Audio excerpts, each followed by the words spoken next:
السلام علیکم اسٹوڈنٹس، امید ہے آپ سب لوگ بالکل ٹھیک ہوں گے۔ آج ہم لوگوں نے سبق نمبر 6 جو کہ ہے پنچایت، اس کے نصف سبق کا مطالعہ کریں گے طوالت کی وجہ سے، کیونکہ یہ کافی طویل سبق ہے تو ہم اسے نصف پڑھیں گے آج۔ پنچایت ہوتی ہے جی ثالثی کمیٹی، اور دو فریقین کے درمیان احسن طریقے سے معاملات طے کرتی ہے یہ کمیٹی، ٹھیک ہے۔ یعنی دو لوگوں کے مابین جب جھگڑا ہو جاتا ہے تو اس کو اچھے طریقے سے معاملے کو نپٹانے میں پنچایت یعنی ثالثی کمیٹی جو ہے وہ اپنا کردار ادا کرتی ہے۔ مطالعہ شروع کرتے ہیں۔ جمن شیخ اور الگو چودھری میں بڑا یارانہ تھا، یارانہ دوستی، ساجھے میں کھیتی ہوتی، ساجھے حصہ داری، لین دین میں بھی کچھ ساجھا تھا، لین دین یعنی حساب کتاب۔ ایک و دوسرے پر کامل اعتماد تھا، کامل مکمل، اور اعتماد کا مطلب ہوتا ہے بھروسہ۔ جمن جب حج کرنے گئے تھے تو اپنا گھر الگو کو سونپ گئے تھے، یعنی حوالے کر گئے تھے، اور الگو جب باہر جاتے تو جمن پر اپنا گھر چھوڑ دیتے۔ اس دوستی کا آغاز اسی زمانے میں ہوا جب دونوں لڑکے جمن کے پدر بزرگوار شیخ جمعراتی کے روبرو زانو ادب طے کرتے تھے۔ پدر بزرگوار ہوتا ہے والد محترم، روبرو ہوتا ہے آمنے سامنے، زانو ادب طے کرنا یعنی شاگردی میں ہونا۔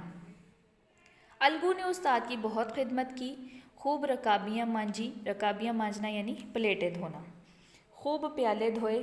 ان کا حقہ دم نہ لینے پاتا تھا، دم نہ لینے پانا یعنی ختم نہ ہونا۔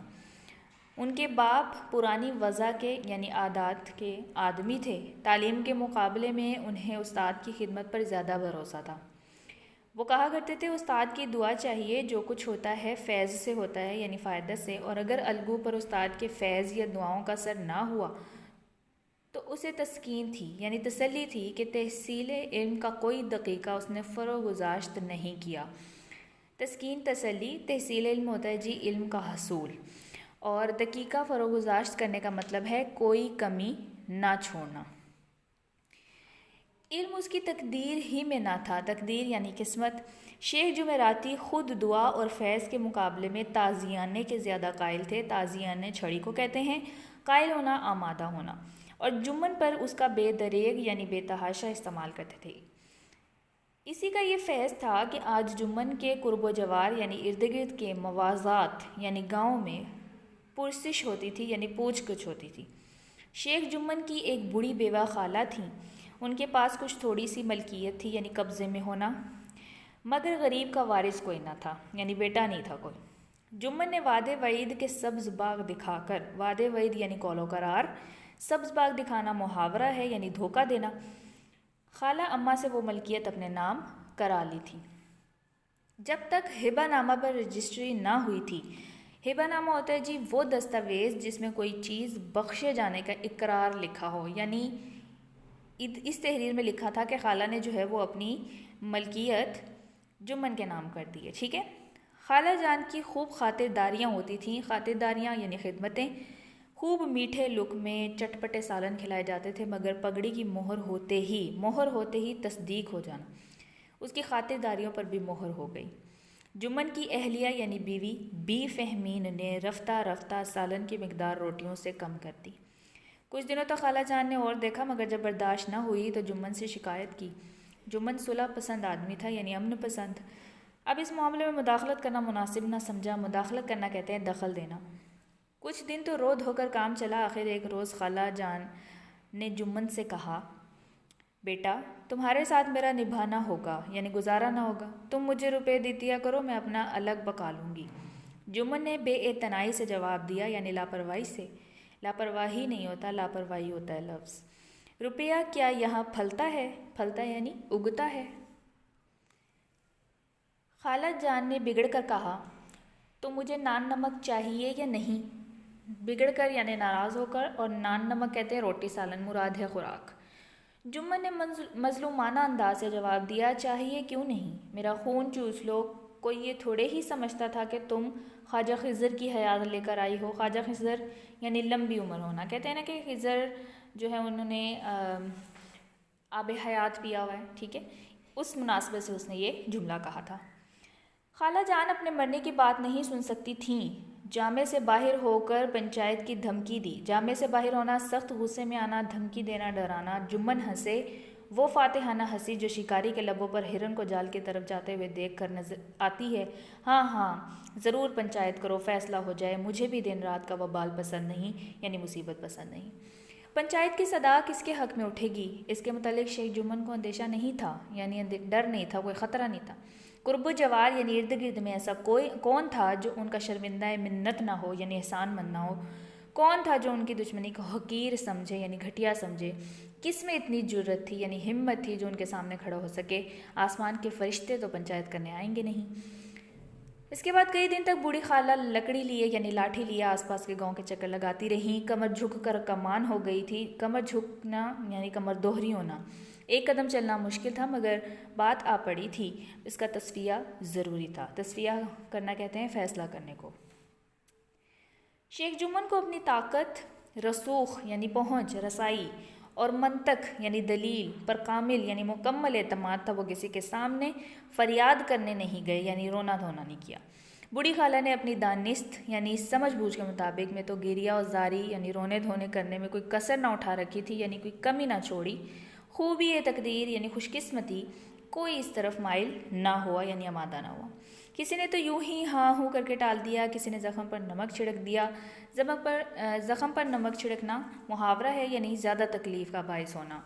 چاروں طرف سے گھوم گھام کر بڑھیا الگو چودھری کے پاس آئی، لاٹھی پٹک دی یعنی پھینک دی اور دم لے کر کہا، بیٹا تم بھی گھڑی بھر کو میری پنچایت میں چلے آنا۔ گھڑی بھر یعنی ذرا سی دیر کے لیے۔ الگو بے رخی سے بولے، مجھے بلا کر کیا کرو گی؟ کئی گاؤں کے آدمی تو آئیں گے ہی۔ خالہ نے ہانپ کر کہا، یعنی پھولی ہوئی سانس کے ساتھ، اپنی فریاد تو سب کے کان میں ڈال آئی ہوں، آنے نہ آنے کا حال اللہ جانے۔ فریاد پرانی اردو ہے، لہٰذا اس کا مطلب ہے جی فریاد۔ الگو نے جواب دیا، یوں آنے کو میں بھی آ جاؤں مگر پنچایت میں منہ نہ کھولوں گا۔ خالہ نے حیرت سے پوچھا، کیوں بیٹا؟ الگو نے پیچھے چھڑانے کے لیے کہا، اب اس کا کیا جواب؟ اپنی طبیعت، جمن میرے پرانے دوست ہیں، اس سے بگاڑ نہیں کر سکتا، یعنی خراب نہیں کر سکتا۔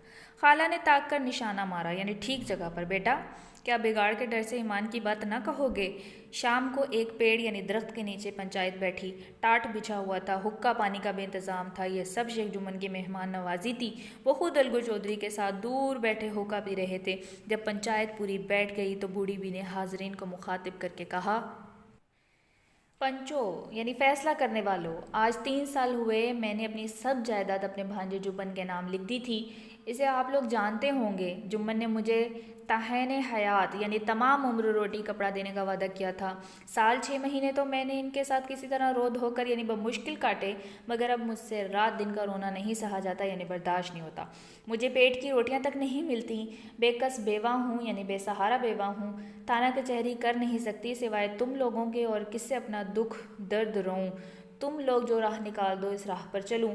اگر میری برائی دیکھو میرے منہ پر تھپڑ مارو، جمن کی برائی دیکھو تو اسے سمجھاؤ کیوں ایک بے کس کی آہ لیتا ہے۔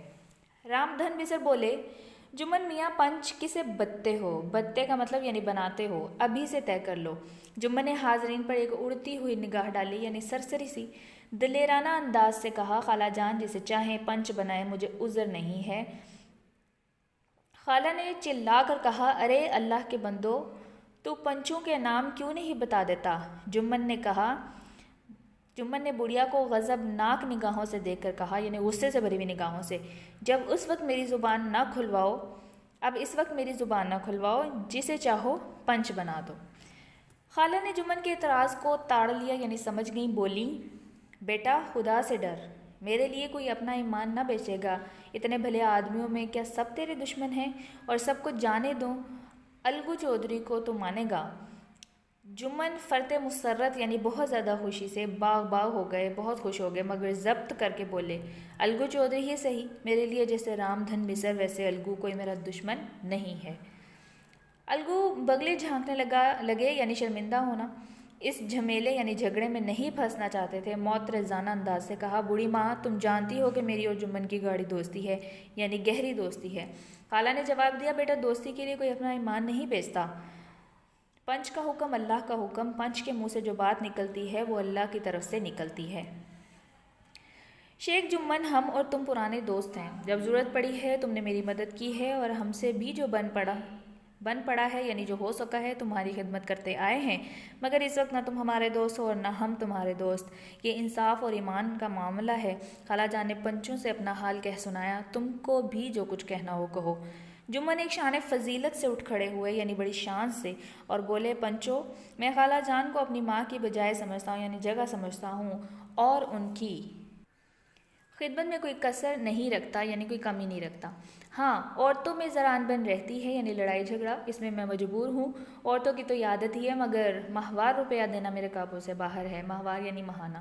کھیتوں کی جو حالت ہے وہ کسی سے چھپی نہیں۔ آگے پنچوں کا حکم سر اور ماتھے پر۔ الگو کو آئے دن عدالت سے واسطہ رہتا تھا، قانونی آدمی تھے۔ جمن سے جرا کرنے لگے۔ جرا کہتے ہیں جی بحث کو۔ ایک ایک سوال جمن کے دل پر ہتھوڑے کی ضرب کی طرح لگتا تھا، ہتھوڑے کی ضرب کی طرح، یعنی بہت تکلیف ہونا۔ جمن حیرت میں تھے کہ الگو کو کیا ہو گیا ہے۔ ابھی تو یہ میرے ساتھ بیٹھا کیسے مزے مزے کی باتیں کر رہا تھا، اتنی دیر میں ایسی کایا پلٹ ہو گئی، پلٹ ہونی تبدیل ہونا، کہ میری جڑ کھودنے پر آمادہ ہے۔ جڑ کھودنا، نقصان دینا، آمادہ ہونا، راضی ہونا، اچھی دوستی نباہی۔ ٹھیک ہو گیا؟ یہاں تک جو ہے وہ آج ہم نے کرنا ہے۔ بقیہ نصف کا مطالعہ جو ہے وہ ہم انشاءاللہ کل کریں گے، ٹھیک ہے؟ تو یہاں تک کہ جتنے بھی الفاظ معنی ہیں آپ نے ان کو اچھے طریقے سے ذہن نشین کر لینا ہے۔ آج کے لیے اتنا ہی، اجازت دیجیے۔